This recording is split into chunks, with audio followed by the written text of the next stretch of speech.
عبدالرحیم راتر صاحب. Thank you sir.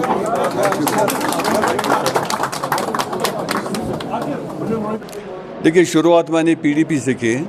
یہ مفتی صاحب کی دین ہے کہ انہوں نے مجھے راغب کیا اور میں نے پی ڈی پی جوائن کیا اور 2014 کا الیکشن جو ہے وہ میں نے پی ڈی پی کی ٹکٹ پر لڑا. الحمدللہ لوگوں نے مجھ پر اعتماد دکھایا اور مجھے کامیاب کیا باری اکثریت سے. الحمدللہ ایک چھوٹا سا عرصہ 3 سال کا ملا کام کرنے کا آیا ہے. آپ دیکھ سکتے ہیں کہ میں نے ان 3 سال کے عرصے میں اس کانسٹیٹوئنسی میں کون سے کام کیے کون سے کام نہیں کیے. اس کے بعد مجھے پی ڈی پی سے نکالا گیا محبوبہ جی کی قیادت میں جب پارٹی چل رہی تھی. اور خالی مجھے نہیں بلکہ بہت سارے اور بھی لیڈرز تھے. نکالنے کے بعد اب جب سارے ہم لیڈرز آپس میں ملے تو ہم نے سوچا کہ ایک الگ پلیٹ فارم بنائیں گے اور الطاف صاحب کی قیادت میں ہم نے اپنی پارٹی کا وجود لایا. الحمدللہ میں الطاف صاحب کو بہت ہی قابل تعریف شخصیت مانتا ہوں. لیکن کہیں نہ کہیں مجھے یہ لگا کہ جس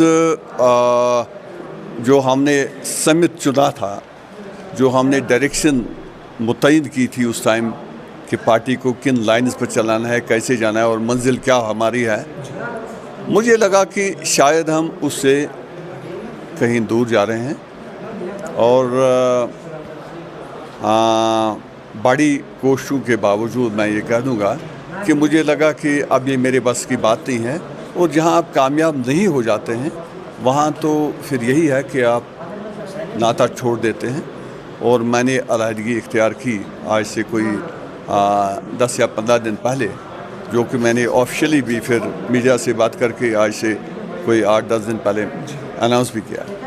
اور اس کے بعد مجھے یہ لگا کہ آج جو صورتحال ہے اگر ہم ملکی سطح پر دیکھیں گے, یہاں ڈیموکریسی کا بڑا نقصان کیا جا رہا ہے.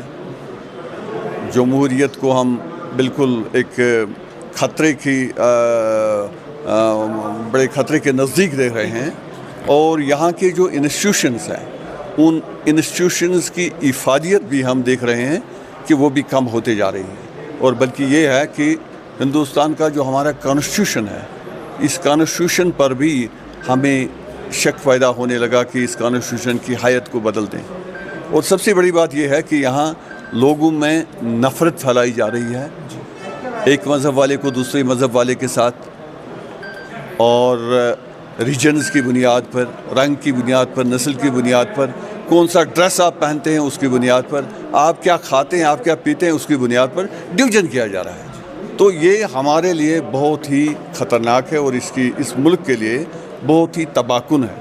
اور مجھے لگا کہ اس کا اگر تدارک ممکن ہے تو وہ صرف اور صرف کانگریس پارٹی کر سکتی ہے راہل جی کی قیادت میں. اور جو کہ ہم نے دیکھا بھی کہ جب وہ بھارت جوڑو یاترا پر نکلے, ان کا یہی نعرہ تھا کہ نفرت ختم کرو اور محبت بڑھا دو. لہذا ایک انسپریشن اس سے بھی ملی کہ نہیں, یہ ایک پلیٹ فارم ہے جہاں جا کے ہمیں اس کو مضبوط کرنا ہے اور اس سے ہمیں اپنا جو حصہ ہے ادا کرنا ہے.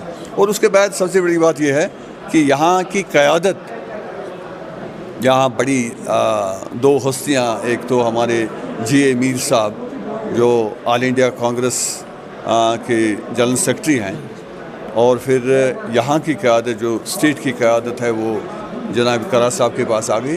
بہت ہی باصلاحیت شخصیتیں ہیں اور میرا یہ دل کرتا تھا کہ ان کے ساتھ مل کے ہم جڑ جائیں اور بات کریں. الحمدللہ آج ہم آ گئے یہاں. میرے ساتھ بہت سارے اور بھی ساتھی ہیں جن میں بڑے نامور لوگ ہیں. ابھی یہاں دیکھ رہے ہیں آپ ننا جی ہیں, یہاں یہ مختار صاحب ہیں, بٹ صاحب ہیں, یہاں یہ سرتاج صاحب ہیں.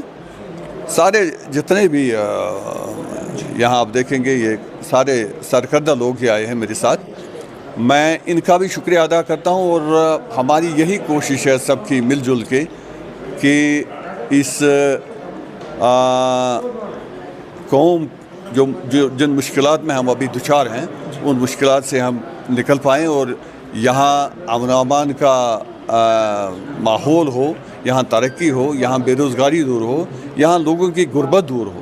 اور سر اٹھا کے لوگ جا کریں یہاں. تو لہٰذا مجھے امید ہے کہ اس پارٹی میں آ کے ہمیں وہ موقع ملے گا اور انشاءاللہ ہم اس میں کامیاب ہو جائیں گے. ایک ایسے وقت میں جب تمام لیڈرز صرف مینڈیٹ کے پیچھے بھاگ رہے ہیں اور آپ اگر اپنی پارٹی میں رہتے تو آپ کو بھی مینڈیٹ ضرور ملتا, تو آپ اس مینڈیٹ کو چھوڑ کر کانگریس پارٹی میں آئے ہیں, آگے کیا کچھ سوچا ہے آپ نے؟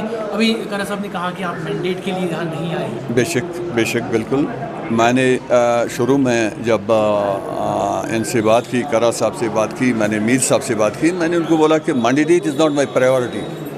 میری آئیڈیالوجی جو ہے وہ میری پرائیورٹی ہے. میری پرائیورٹی یہ ہے کہ میرا ملک اس نفرت سے آزاد ہو جائے, میری ملک میں جمہوریت کا پرچم جو ہے وہ لہرائے, میری ملک میں ہماری جو انسٹیٹیوشنز ہیں ان انسٹیٹیوشنز کی افادیت قائم رہے, برقرار رہے, اور یہاں لوگ سر اٹھا کے جی سکیں اور بھائی چارہ رہے.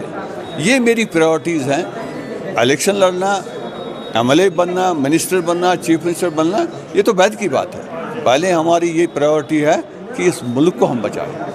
لہذا وہی وجہ ہے کہ میں نے مینڈیٹ کو کوئی کنڈیشن نہیں رکھا, نہیں تو مینڈیٹ مجھے اور پارٹی سے بھی مل جاتا جن کے ساتھ شاید میری جو ذہنی ہم آہنگی ہے ان کے ساتھ نہیں بنتی. تو یہی وجہ ہے کہ یہاں جو میرا من بنتا ہے تو میں نے وداؤٹ اینی کنڈیشن اس میں شمولیت کا اعلان کر دیا. شکریہ جی.